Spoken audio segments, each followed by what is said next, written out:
नाटक आहे अर्थातच, आणि अनेक विषयांना ह्या नाटकाने टच केलंय.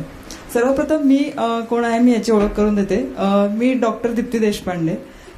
मी ह्या संस्थेशी फाउंडेशन पासूनच असोसिएटेड आहे आणि अतिशय छान विषय असल्यामुळे म्हणजे लहान मुलांचं आरोग्य हे अतिशय छान विषय असल्यामुळे मला ह्याच्यात खूप इंटरेस्ट होता. वी शुड ऑलवेज म्हणजे आयुर्वेदाचं हे जे शास्त्र आहे ह्यानेच असं सांगितलेलं आहे की स्वास्थ्यस्य स्वास्थ्य रक्षणम हे त्याच्या मूलभूत पायाच आहे ह्या शास्त्राचा. म्हणजे स्वास्थ्य कसं टिकून राहावं ह्याच्या दृष्टिकोनातून हे शास्त्र निर्माण झालेलं आहे आणि ही गोष्ट लहान मुलांमध्ये सर्वप्रथम कळायला पाहिजे. आम्ही अनेक शाळांमध्ये गेलो आणि आम्ही जेव्हा लहान मुलांचा तपास करतो त्यावेळेला अगदी ज्या शाळा आहेत की जिकडे काहीही रिसोर्सेस नाही आहेत किंवा पेरेंट्स अतिशय बेसिक कॅटेगरीमध्ये आहेत त्याही शाळांमध्ये अनेक असे प्रश्न असतात की जे आपल्याला वाटत सुद्धा नाही की हे प्रश्न असू शकतील ह्या शाळेच्या पोरांना. म्हणजे की आम्ही असे बघितलेत की मुलं चिप्सची पॅकेटं घेऊन येतात, चिप्सच खात बसतात किंवा त्यांना शाळेत म्हणजे आईवडिलांनी टिफिन काय दिलेला आहे ह्याच्याकडे काहीही लक्ष नसतं. ह्या वेळेला ना ही कन्सेप्ट फार डोक्यात येते की ह्यांच्यात स्वतःमध्ये ही जाणीव असायला पाहिजे की आपण काय खातोय ह्याच्याने आपल्या आरोग्यावरती काय परिणाम होतोय ही जाणीव मुलांमध्ये व्हायला पाहिजे.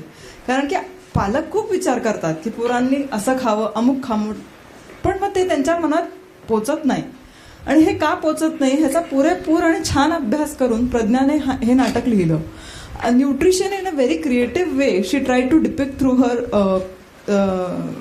रायटिंग आणि हे खूप छान पडद्यावरती उतरवलं ते देवेंद्र सरांनी.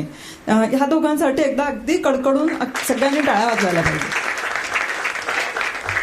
एवढं सुंदर नाटक लिहिलेलं आहे. ह्यांनी अतिशय छोट्या छोट्या पॉइंट्सला टच केलेलं आहे.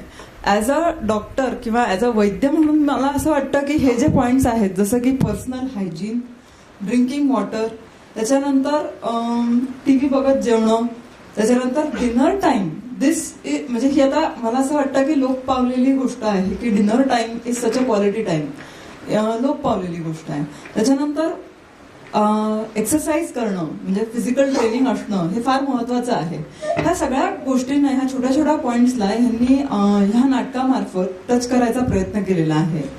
ह्याचबरोबर how fast life is affecting the way of thinking of our child, this is also somewhere we all need to make a point on.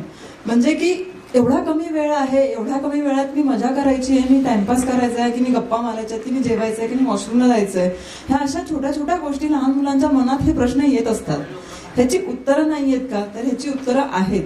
Collectively सगळ्यांनी काम करावं ही तर गरजेचीच आहे, पण एक थोडंसं त्या मुलामध्ये सुद्धा जाणीव व्हायला पाहिजे की एक्झॅक्टली कुठल्या गोष्टीला कधी प्रायोरिटी द्यायला पाहिजे. आणि ही गोष्ट फक्त आणि फक्त दाखवूनच होणार आहे. आणि ह्या गोष्टीसाठी असं करून चालणार नाहीये की म्हणजे एक लेक्चर घेतलं आणि कळालं, असं नाही होणार आहे. सो प्रज्ञाने एकदम काय म्हणतात त्याला नसपे म्हणजे आमच्या भाषेत नाडीवरती हात ठेवलेला आहे की लहान मुलांपर्यंत पोचायचं कसं, तर हे नाटक त्याचंच एक स्वरूप आहे.